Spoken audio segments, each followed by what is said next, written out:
The LeBlanc mansion was a symphony of decadence, its halls echoing the slow ballet of time. As the masked ball reached its zenith, the crowd swirled in a river of silk and laughter, every face hidden, every intention disguised. On St. Charles Avenue, the world lay beyond the gates, a carnival of drumbeats and torchlight, but inside, the real game unfolded behind crystal chandeliers. Julien Dubois kept to the fringes.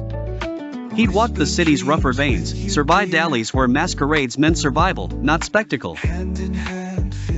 Tonight, every muscle in his body was tense, the shape of the borrowed tuxedo unfamiliar, the domino mask rubbing against the scar just beneath his right eye, a reminder that New Orleans' darkness no longer surprised him. Celeste Moreau, his partner in more ways than one, glided beside him, her sapphire gown a star against the crowd's constellation, her masked face poised but alert. Her green eyes flickered, searching for danger or opportunity, whichever came first. They'd slipped through the door on forged invitations. Celeste's smile had disarmed suspicion, but it was Julien's vigilance that kept them moving. Their quarry, the Order of the Crescent Moon, a cabal rumored to be tied to last week's murder, the one that left Edgar Thibodeau dead and the city's secrets spilled on the marble floors of the Comus Club. Eyes open, Julien whispered. Anyone with a moon ring is a target. Devereaux is here, keep your distance. Vincent Devereaux was unmistakable, a shark in a masquerade sea. His black mask made him more dangerous, not less, and as he laughed with the socialites clustered around him, Julien wondered if their search would end tonight. But Devereaux wore no ring, and appeared to be playing his own game. Celeste's hand drifted to Julien's arm. Try to look less like you want to arrest everyone. You're supposed to be my dashing escort.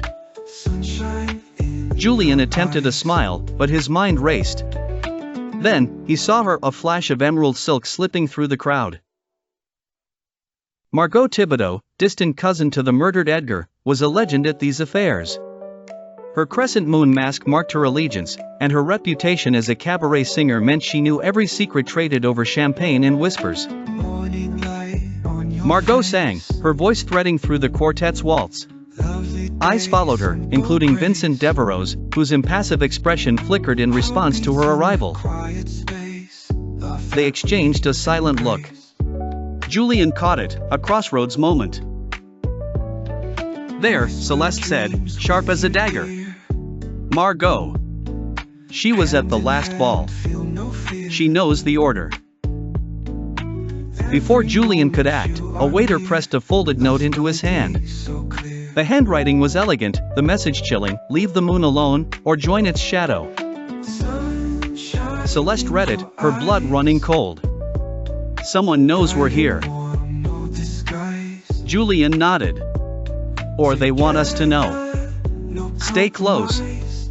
This place is a trap.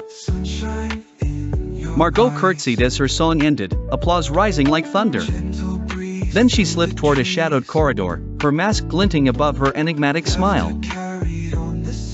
Julien and Celeste moved, their partnership sealed by the danger now stalking them. They followed Margot into the mansion's deeper recesses, where secrets lay heavy and the Order's silent eyes watched from the dark. In the hall, the sounds of the ball receded as Margot glanced back, her gaze lingering on Julien, a challenge and an invitation in one. The chase began, every step a gamble in the lion's den.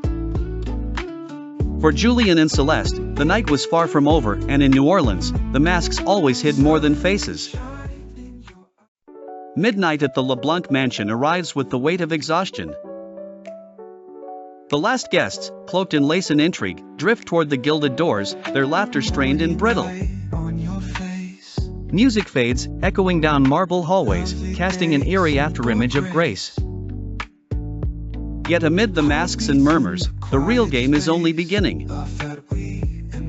Julien Dubois stands rigid in the shadowed alcove, the cryptic note burning a phantom itch in his breast pocket. His jaw is set, but his eyes flicker, tracing each departure, looking for the subtle misstep, the hesitating gait. Beside him, Celeste Moreau's sapphire gown flows with purposeful grace, her gloved fingers curled around the clutch where her mask now rests. They are conspirators thrown together by fate, united by suspicion and a chessboard city. Celeste's whispers slice through the haze. She insists Margot Thibodeau, the cabaret singer, knows something. The tremor that passed between her and Vincent Devereaux was not for show. Julian, ever the skeptic, relents. Margot's swirling crescent moon mask haunts them still, a symbol of riddles unsolved. Slipping through the deserted ballroom, they step into the garden's hush.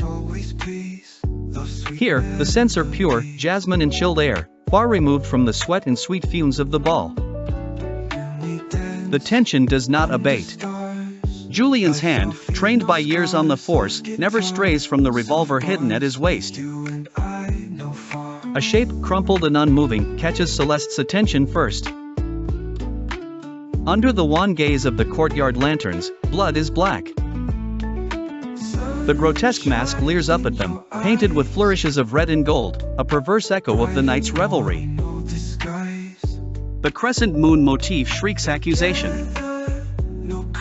Julian kneels, all business, all sorrow. He recognizes Judge Antoine Leclerc even through the garish disguise. There is no mistaking the authoritative jaw, now slack in death. Leclerc's reputation precedes him, a strict judge, rumored to traffic in favors and secrets.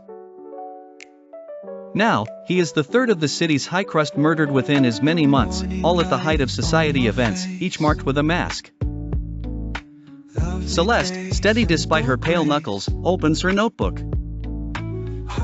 Leclerc, she observes, was present at the last two balls, Comas and Cabildo. The pattern is unmistakable. Somebody is targeting the core of New Orleans' power, and in doing so, flaunting their contempt for the city's guardians. Julian's mind churns, sights and sounds unspooling, scuff marks by the gate, a hurried passage, a story hiding in plain sight. The killer is daring, methodical. With every corpse, they taunt the living. Every clue, another stepping stone toward a truth that grows sharper, more perilous. A distant whistle, shrill, sharp, an intrusion. Lanterns bob through iron gates as police approach. Julian reacts instantly, hiding Celeste in a curve of shadow. There is no time for explanations or the weight of suspicion, only flight.